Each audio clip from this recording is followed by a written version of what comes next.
It was 8 p.m. sharp, the kind of hour when America tunes in, coffee mugs in hand, dinner plates pushed aside. The backdrop was familiar, a glossy cable news set, soft blue lighting, and a round table built more for combat than conversation. 4 voices, 4 agendas, all crammed into one screen. Viewers over 50 had seen this before. The crosstalk, the interruptions, the moderator playing referee while talking points flew like sparks. At second from the left sat Congresswoman Jasmine Crockett, poised, composed, but unmistakably tense. She wasn't new to confrontation, but tonight wasn't just another debate. Seated to her right, grinning like he already knew how this would end, was a conservative strategist known for loud volume and louder opinions. He leaned in early, repeating the same line in different words. "Why does your party keep making excuses for illegal immigrants?" Jasmine didn't flinch. She sat still, listening, watching. Because sometimes you let the storm build before you strike lightning. Then it happened. Jasmine leaned forward, eyes locked, voice calm, and dropped the line that would set the nation on fire.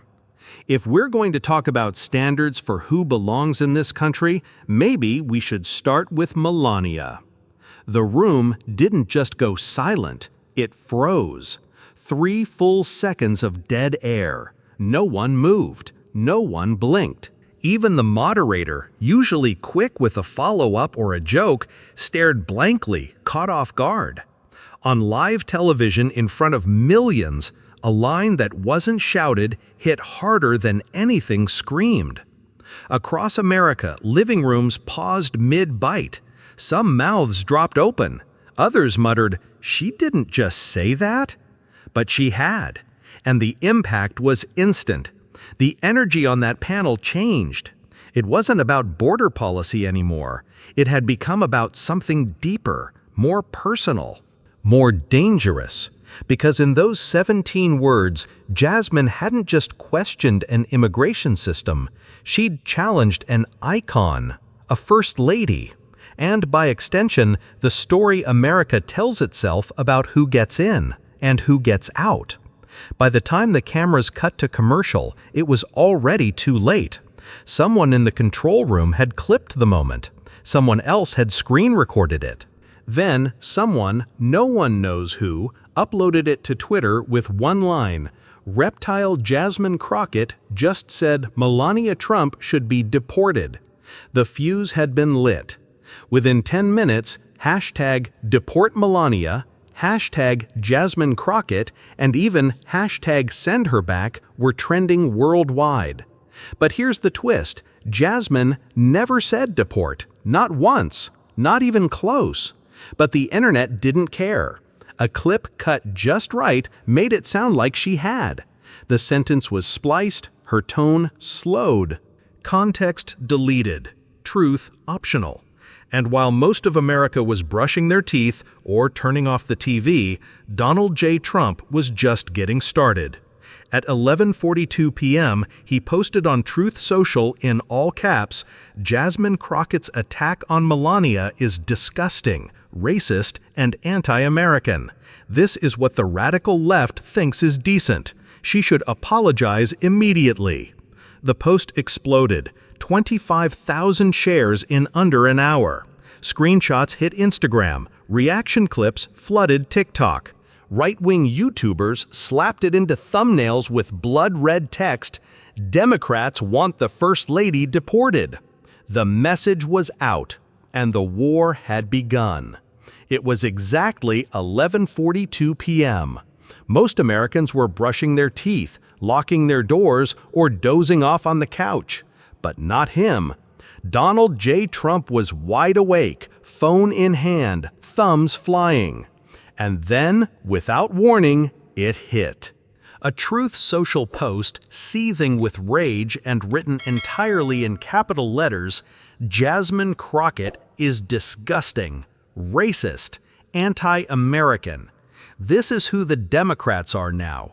She should apologize immediately." No context, no quote, just condemnation and a target on Jasmine's back. Within minutes, the post was shared over 25,000 times. Screenshots spread like wildfire. TikTok was first.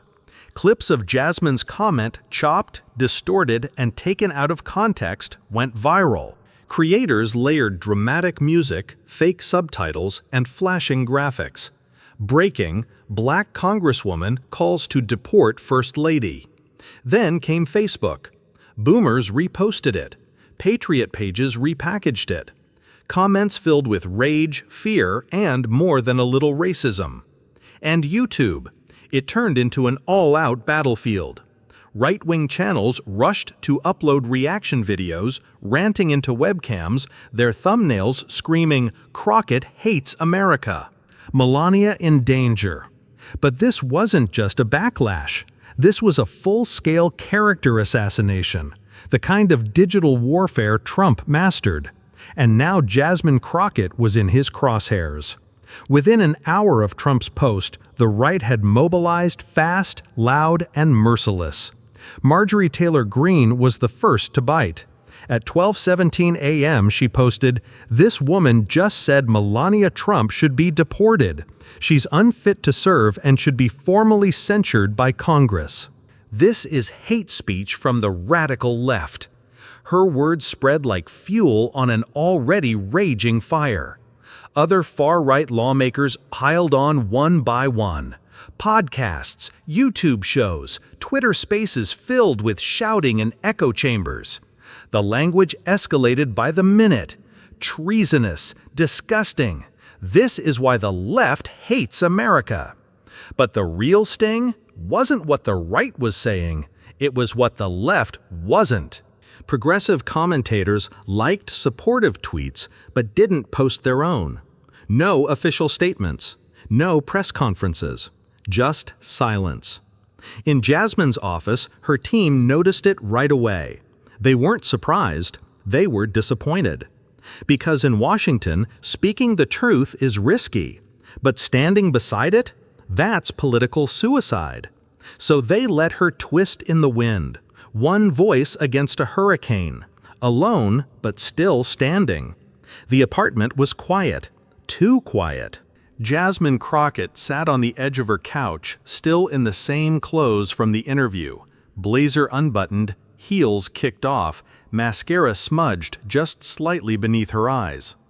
On the coffee table in front of her, 3 half-drunk bottles of water. A takeout container, cold, unopened. And her phone screen, dim but buzzing every few seconds.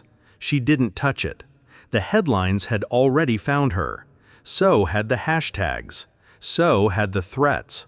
But Jasmine didn't blink. She didn't cry. She didn't call anyone. She just sat there, staring forward, replaying the moment over and over again. Maybe we should start with Melania. Did it come out sharper than she meant? Maybe. Was it bold? Absolutely. But was it wrong? No, not even close. In her mind, she wasn't targeting Melania. She was pointing at the shield around her. Melania was protected, Jasmine thought. She was fast-tracked, elevated, insulated because she looked the part. But what about the others? The mothers who got deported over a missing signature? The women who got separated from their children over paperwork? The families who were told, wait in line, while someone else got walked through the side door in heels and a foreign accent. She knew the fallout would be brutal, but she also knew this time she wasn't walking it back. Not now, not ever. It started with 17 words, but online it became something else entirely. Maybe we should start with Melania. That's what Jasmine said. Not shouted, not weaponized, just said. But the internet doesn't deal in nuance. It deals in headlines, hashtags, rage. And somewhere between the broadcast and the viral storm, those 17 words were hijacked.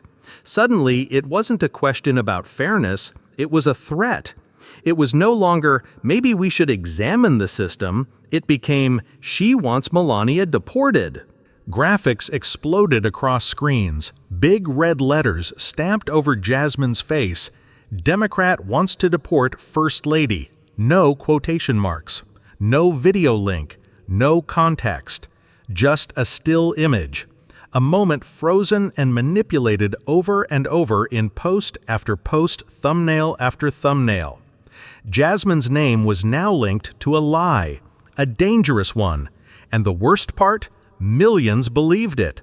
The apartment was no longer quiet. 3 staffers huddled around laptops. Phones buzzed on every surface. News alerts, mentions, death threats. Even the building concierge called someone had taped a cardboard sign to the front door, scrawled in red, "Deport racists." Inside, chaos. Leo Mercer, Jasmine's chief of staff, stood in the middle of it all, sleeves rolled, tie hanging loose, phone in one hand, cold coffee in the other. His voice was low but firm. "We're losing control of the narrative." Jasmine walked in just as he said it. She didn't need to ask what he meant. She already knew. She sat at the kitchen table, grabbed a legal pad, and drew 2 columns down the center. On one side, truth. On the other, noise. Under truth, she wrote, "I didn't say deport. Hypocrisy is real. I'm not apologizing." Under noise, she wrote, #DeportMelania, anti-American, race-baiting socialist. She stared at the page for a moment, then looked up. "If I say anything, I say it myself, and I say it live." A young aide hesitated. "But we can't control the questions." Jasmine didn't flinch. "That's the point," she said. "I don't need a safe space. I need the truth to breathe." Leo glanced around the room. They all knew what this meant. No script, no teleprompter, no backing down. She was going in, live, unfiltered. By 8 a.m., the decision was made. Jasmine Crockett would go on air the next morning. Not to explain, not to apologize, but to reclaim the truth on her own terms. No press release, no media handlers, no carefully worded statements run through 5 advisors. Just her, and the truth.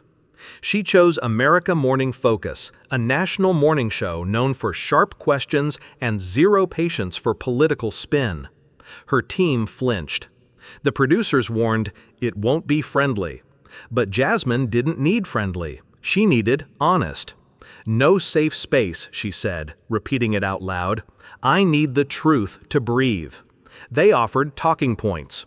She pushed them away. They drafted a written statement. She shook her head. "I'm not sending words into a void. I'm going to show up. They want to twist it? Let them try while I'm sitting across from them." She wasn't stepping into an interview, she was stepping into a battlefield, with no script and no intention of backing down. The EB-1 visa was never meant to be ordinary. It's called the Einstein visa for a reason. Reserved for individuals with extraordinary ability, Nobel laureates, Pulitzer winners, Olympic medalists, renowned surgeons, groundbreaking scientists. And in 2001, one of those slots went to Melania Trump, a then unknown Slovenian model. No international magazine covers, no world-famous campaigns, no public awards, no speaking engagements. Just a portfolio of fashion shots and a connection to one very powerful man, Donald Trump. Her EB-1 was approved in record time. Faster than most professors, engineers, or researchers. Faster than immigrants who had dedicated decades to their fields. Faster than families who waited in line for 10 years. And no one questioned it. Not the system, not the press, not the public. Because privilege doesn't always scream. Sometimes it whispers in perfect English with a European accent and gets waved through immigration checkpoints while others get handcuffed for missing paperwork. Melania's visa was legal. But it was never normal. It was a shortcut built into a system that pretends to be fair. And when Jasmine brought that up, suddenly the silence turned into outrage. Jasmine Crockett didn't learn about immigration from headlines. She learned it from her constituents. From mothers who missed a court hearing because their toddler had a fever and were deported without a second chance. From grandmothers who brought their grandkids to school and were arrested in the parking lot because one number on their form was wrong. From men who paid taxes for 20 years and were torn away from their families for checking the wrong box on an old form. She had watched it, felt it, fought it case by case, name by name. You don't forget the phone call she once told a local paper when a mom asks if she'll ever see her daughter again because ICE picked her up from the daycare parking lot. And then there was Melania. No raids, no ankle monitors, no threats, no 4 a.m. knocks on the door. Just designer dresses, a red carpet, a marriage license, and a shortcut straight into the East Wing of the White House. The contrast wasn't subtle, it was violent. Some got shackles, others got Chanel. And Jasmine was tired of pretending they came through the same door.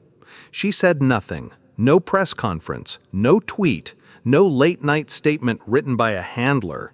Melania Trump stayed silent, not for a day, not for a week. For the entire firestorm, she vanished. And maybe that silence was strategic.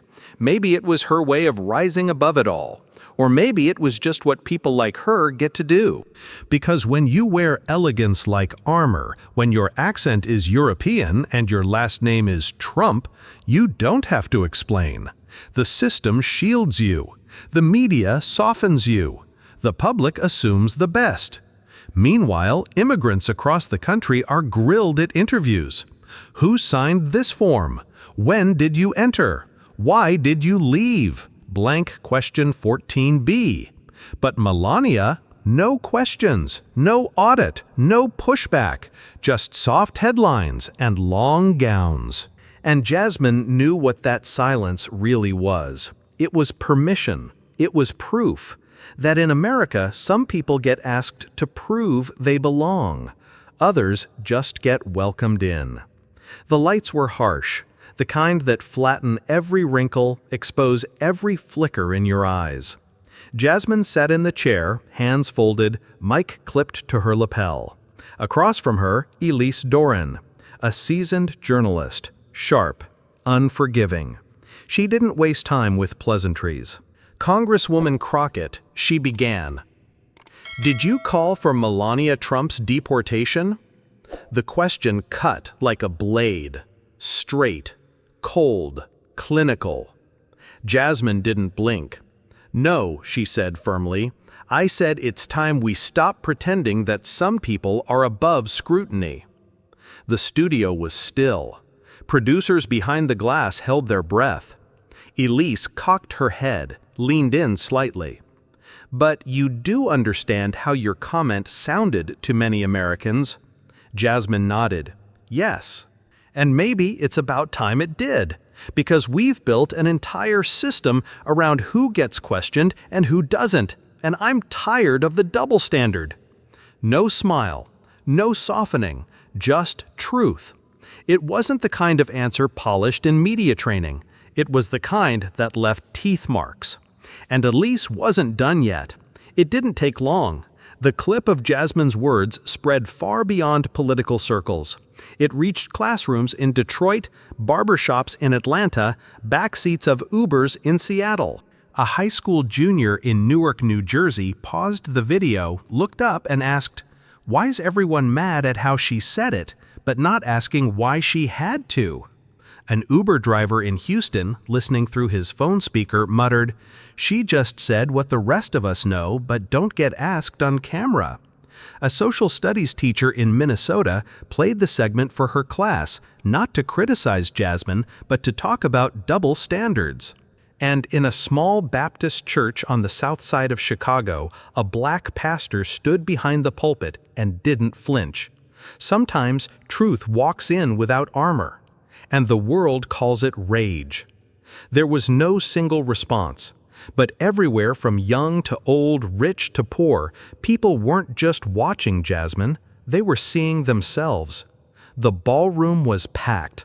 Red, white, and blue banners hung from ceiling to floor, and Secret Service agents lined the exits like chess pieces. The American Leadership Summit held in downtown Dallas had drawn thousands. Congresswoman Jasmine Crockett had been booked months in advance. Her keynote, The Price of Silence, a 12-minute address on truth, fear, and the cost of pretending not to see privilege. What no one expected, Donald Trump's sudden appearance. Just 48 hours before the event, his team pulled strings, rescheduled flights, bypassed security norms, and demanded he speak immediately after Jasmine. Backstage tension was molten. Two motorcades pulled up almost at the same time. Agents scrambled. Radios crackled. Team Crockett entering South Hall. Trump unit requesting full lockdown. We've got a collision in the corridor if we don't split the paths now. Two sets of aides, two worlds, one narrow hallway. 16 feet wide, but not wide enough for both of them. Cameras weren't rolling yet, but whispers would be louder than any broadcast. The hallway lights flickered. Two paths converged. No cameras, no podiums, just heat. Trump walked with his usual swagger, flanked by security and staff. Jasmine stood tall, spine straight, eyes locked in. Then he said it loud enough for everyone nearby to hear, "Trump, oh, you're the one trying to deport my wife?" She didn't blink. Jasmine, still twisting the truth just to stay relevant, huh? Trump smirked, voice dripping with contempt. "Trump, you're disrespectful, classless." A beat of silence. Then Jasmine leaned in. Calm but lethal Jasmine, says the man who paid hush money to a porn star and tried to overturn an election. Gasps. One staffer dropped their clipboard. A security guard cleared his throat but didn't move. For a moment, time froze. No spin, no editing, just two people unfiltered, exposed, and unwilling to back down. The clip was only 42 seconds long, but by 3:12 a.m. it had crossed 5 million views. No graphics, no Chiron. Just a shaky phone recording of that hallway, Trump's voice echoing Jasmine's comeback sharper than steel. And then silence. Before the internet exploded. Some called her arrogant. Others called her a symbol of truth. One TikTok video, just 10 seconds long, showed Jasmine turning to walk away. The caption, "She didn't flinch, she didn't fold, she spoke." Pinned, shared, duplicated thousands of times. On Facebook, a pastor in Atlanta wrote, "You may not like her tone, but you can't deny her courage." On Twitter, a conservative columnist fumed. This woman just insulted the First Lady and democracy. By dawn, every news outlet had picked it up. Some blurred her face, some sharpened it, but nobody could ignore it. By noon the next day, the hashtags were already fading. Cable news had found a new target. TikTok moved on to a dancing senator. Even Twitter had gone quiet. But the silence, it wasn't peace. It was the sound of a nation bruised, thinking.